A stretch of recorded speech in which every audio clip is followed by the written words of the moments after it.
মানুষের নয়, সার্বভৌমত্ব, আইন বিধান ও নিরঙ্কুশ শাসন কর্তৃত্ব একমাত্র আল্লাহর, কোন মানুষের নয়।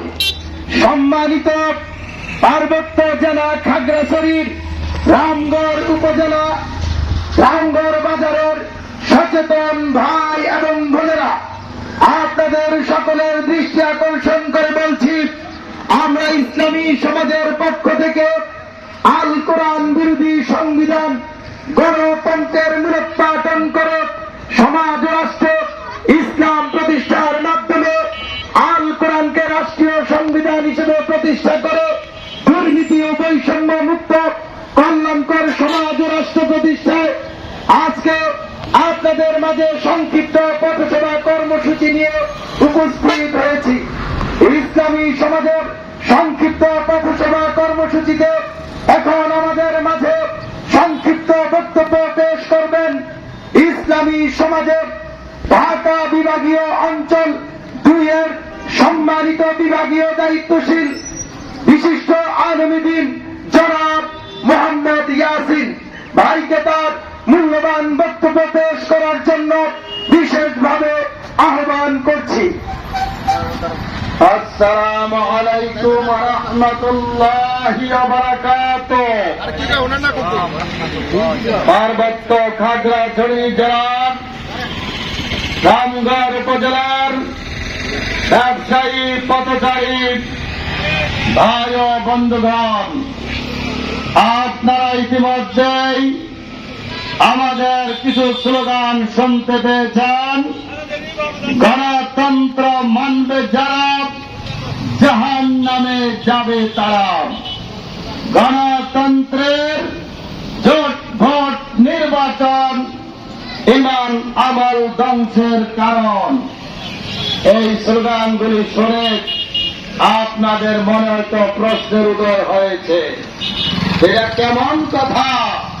গণতন্ত্র মানলে জাহান্নামে যেতে হবে কেন? এই গণতন্ত্র হল শিরকি এবং কুফরি ব্যবস্থা। আর আল্লাহ জানিয়ে দিয়েছেন, নিশ্চয় যে ব্যক্তি আল্লাহর সাথে শিরক করবে তার ঠিকানা হবে জাহান্নামের আগুনে। যে ব্যক্তি আল্লাহর সাথে কুফরি করবে তার ঠিকানা হবে জাহান্নামের আগুনে। তাহলে গণতন্ত্র যেহেতু শিরকি কুফরি ব্যবস্থা, তাহলে গণতন্ত্র মানলে ঠিকানা হবে কোথায়? আর দুনিয়ায় গণতন্ত্রের ফল কি? এই গণতন্ত্রের দুনিয়াবি ফল হইল আল্লাহর আযাব গজব, দলাদলি, মারামারি। জাতির মানুষ আজকে কি এক দল না বহু দল? এক দলের সাথে আরেক দলের কি খুব মহব্বত না হিংসা বিদ্বেষ? এক দলের সাথে আরেক দলের সুসম্পর্ক নাই। এই গণতন্ত্র শয়তান, ইবলিস শয়তান এই মুসলিমদেরকে এই গণতন্ত্রের দোষ দিয়া মুসলিমদেরকে শয়তান বুঝাইছে যে তোরা গণতন্ত্র মান আর নামাজ পড়, রোজা রাখ, হজ কর, কোরবানি দে, তাইলেই তোরা জান্নাতে যাইতে পারবি। এই মুসলিমরা জানে না, তারা চিন্তা করে নাই যে শয়তান তাদের ঈমানকে ধ্বংস করার জন্য এই গণতন্ত্রের পথ আবিষ্কার করেছে। মুসলিমরা চিন্তা করে নাই যে শয়তান তাদেরকে দুনিয়ার জীবনে ধ্বংস করে অশান্তির আগুনে জ্বালিয়ে পুড়িয়ে ছাই করে তাদের জীবনটা ধ্বংস করতে চায়। আমরা ইসলামী সমাজ, ইসলামী সমাজের আমির, ইসলামী সমাজের সদস্যবৃন্দ আমরা বুঝেছি, কোরআন সুন্নাহ গবেষণা করে যে এই গণতন্ত্র মেনে দুনিয়াতে কল্যাণ শান্তি আসবে না। এই গণতন্ত্রের অধীনে থেকে দুর্নীতি মুক্ত সমাজ রাষ্ট্র গঠন হবে না। গণতন্ত্রকে রাষ্ট্রে প্রতিষ্ঠিত রেখে ধর্ষণ বন্ধ হবে না, প্রতিদিন শুধু বৃদ্ধি পাবে। এই গণতন্ত্রকে প্রতিষ্ঠিত রেখে সুদ মুক্ত অর্থনীতি প্রতিষ্ঠিত হবে না। প্রিয় ভাই ও বন্ধুগণ, তাহলে এই গণতন্ত্রের ইতিহাস কি? আমরা দেখছি গণতন্ত্র দিয়েই যারাই রাষ্ট্রীয় ক্ষমতা যায় তারা লুটপাট করে, দেশের সম্পদ বিদেশে পাচার করে। এই ইতিহাস শুধু বাংলাদেশে নয়, পৃথিবীর প্রতিটি রাষ্ট্রেই গণতন্ত্র মেনে, মানব রচিত যে কোনো ব্যবস্থা মেনে যারাই রাষ্ট্রীয় ক্ষমতা যায় তারাই মানুষের সম্পদ লুটপাট করে, তারাই আঙ্গুল ফুলে কলা গাছ হয়ে যায়। তাইলে আজকে আপনারা যারা গণতন্ত্র মেনে ইসলামের কথা বলছেন, আপনারা কোন মুখে ইসলামের কথা বলছেন? এই শিরিক কুফরির পথে কি ইসলাম প্রতিষ্ঠা হবে? গণতন্ত্র যেহেতু শিরিক কুফরির পথ, তাহলে আপনার এই গণতন্ত্রের পথে চলে ইসলাম প্রতিষ্ঠার কথা বলবেন না। কারণ আপনাদের মুখে ইসলাম প্রতিষ্ঠার কথা মানায় না। কারণ যতগুলি দল নিবন্ধন নিয়েছে তারা গণতন্ত্র মেনে, কুফরি সংবিধান মেনেই নিবন্ধন নিয়েছে। আপনি ইসলামী দল আর অন্যান্য দলের মধ্যে পার্থক্য কি? কোন পার্থক্য নাই। শুধু পার্থক্য হলো এই, আপনার মাথায় টুপি আছে, দাড়ি আছে, অন্য দলের মাথায় টুপি নাই, দাড়ি নাই। এই টুপি দাড়ি দিয়ে শুধু ইসলামের পরিচয় না।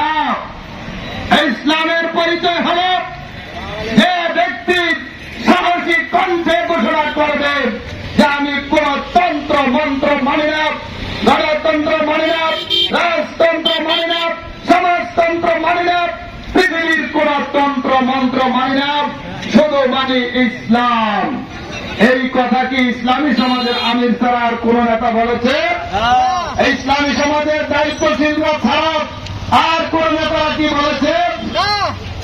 বলে নাই।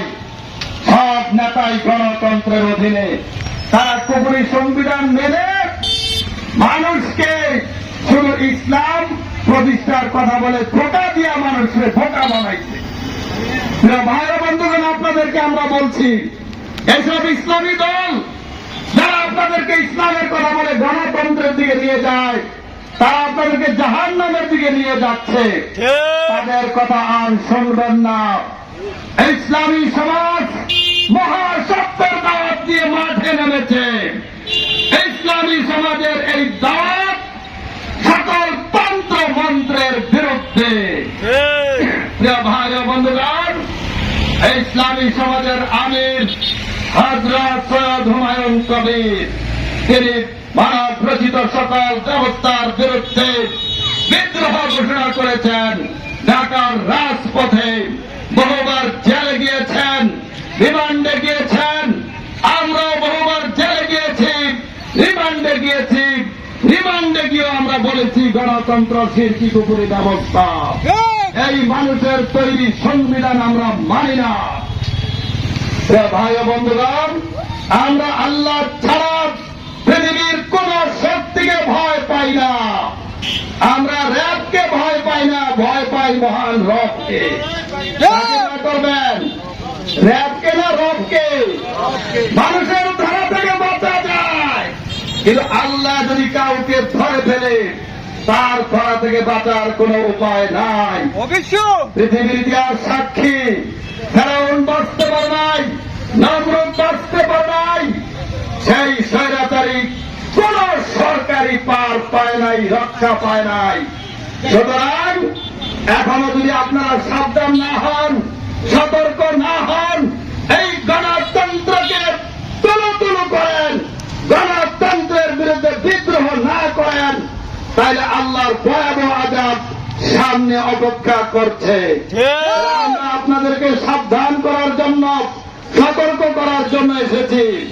যদি আপনাদের কথা মানেন তাইলে দুনিয়ায় কল্যাণ, শান্তি হবে, আখিরাতে মুক্তি পাবেন। আর যদি না মানেন আমাদের কিছু হবে না। আমরা কাল আদালতে আল্লাহর কাছে বলবো, হে রব্বুল আলামিন, আমরা মানুষকে সাবধান করেছিলাম, সতর্ক করেছিলাম যে গণতন্ত্র জাহান্নামের পথ, তোমরা গণতন্ত্র ত্যাগ করো। এই মানুষগুলি আমাদের কথা শোনে নাই, শুনছে পীর সাহেবের কথা, শুনছে অমুক নেতার কথা, এইভাবে তারা গণতন্ত্রের পথে চলেছে। তাই সেদিন আমরা আল্লাহর কাছে বলবো, আপনারা আসামির কাঠ গড়ায় দাঁড়িয়ে যাবেন। তাই প্রিয় ভাই ও বন্ধুগণ, আর কাল ক্ষেপণ না করে আসুন আমরা গণতন্ত্র সহ মানব রচিত সকল ব্যবস্থাকে অস্বীকার অমান্য করে অন্য কোন মানব রচিত ব্যবস্থা গ্রহণ না করে ইসলামকে একমাত্র জীবন ব্যবস্থা হিসেবে আমরা গ্রহণ করি, আল কোরআনকে সংবিধান হিসাবে গ্রহণ করি, রাসূল মুহাম্মদ সাল্লাল্লাহু আলাইহি ওয়াসাল্লামের অনুসরণ শুধু দাড়ি টুপিতে নয়, সমাজ ও রাষ্ট্র পরিচালনার ক্ষেত্রেও রাসূল সাল্লাল্লাহু আলাইহি ওয়াসাল্লামের অনুসরণ করতে হবে। ইসলামী সমাজের আমিরের নেতৃত্বে ঐক্যবদ্ধ হন, দলাদলি ত্যাগ করুন। এখন দলাদলির আর সময় নাই, এখন ঐক্যবদ্ধ হওয়ার সময়। এই তন্ত্র মন্ত্র মানার এখন আর সময় নাই। এখন ইসলামকে গ্রহণ করুন, কোরআনকে সংবিধান হিসাবে মেনে নিন। মহান আল্লাহ রাব্বুল আলামিন যার সহায় হবে, পৃথিবীর কেউ তার কোনো ক্ষতি করতে পারবে না।